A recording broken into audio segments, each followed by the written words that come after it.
মাহমুদ চৌধুরী পম অবশেষে মুখ খুলল জামাত শিবিরের এই নেতা কি বলে শুনুন। জামাত শিবিরের কয়েকটা গোপনীয় পয়েন্ট আপনাদের ভিতরে তুলে দিব, এটা কারো কাছে তারা প্রকাশ করে না। অনেকেই বলবেন যে আমি কিভাবে জানলাম, তার কারণ আপনারা এখন হয়তো জামাত শিবিরের সুখের দিনের সাথী, কিন্তু আমি ছিলাম জামাত শিবিরের দুঃখের দিনের সাথী। 12, 13, 14, 15, 16, 2016 এই সমস্ত সালের দিকে আমি জামাত শিবিরের সঙ্গে পুলিশের সঙ্গে পিকেটিং করেছি, হরতালে অংশগ্রহণ করেছি, আন্দোলন করেছি, মিছিল মিটিং, এমন কোনো কাজ নাই যে করি নাই। আমি জামাত শিবিরের একজন ক্যাডার ছিলাম, কর্মী ছিলাম। আল্লাহর কসম আমি জামাত শিবিরের কর্মী ছিলাম। আমি যদি মিথ্যা বলে থাকি আল্লাহর যেন গজব নাজিল হয় আমার উপরে, যে কারণে আমি জামাত শিবিরের গোপন কথাগুলো আমি জানি, আপনাদের ভিতরে আজকে প্রকাশ করে দিব।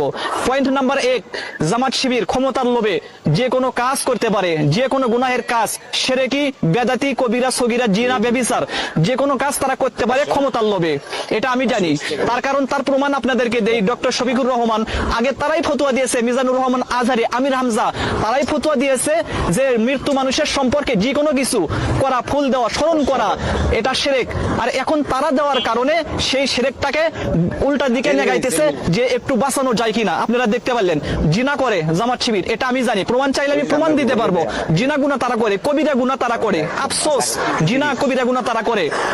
এখন আমি বলবো 2 নাম্বার যে কারণ, 2 নাম্বার কারণ হইল যে জামাত শিবির ক্ষমতার লোভে, ক্ষমতা পাওয়ার লোভে যে কোনো ধর্মের সাথে, মুসলিম, বৌদ্ধ, খ্রিস্টান, হিন্দু, যে কোনো ধর্মের সাথে তাদের সঙ্গে তাদের মতন করে চাল চলন, পোশাক, আচার আচরণ তাদের মতন করে তাদের সামনে উপস্থাপন করে, যাতে তারা মনে করে যে এরা তো শুধু নামের মুসলমান আর সবকিছু আমাদের মতন। এটা তাদের ভিতরে আছে। কেন? ক্ষমতার লোভে যে কোনো কাজ, যে কোনো চাল চলন, যে কোনো খাবার, যে কোনো পোশাক, যে কোনো ব্যবসা সবকিছুই করতে পারে জামাত শিবির একমাত্র ক্ষমতার লোভে। গুনাহ দিয়ে শুরু।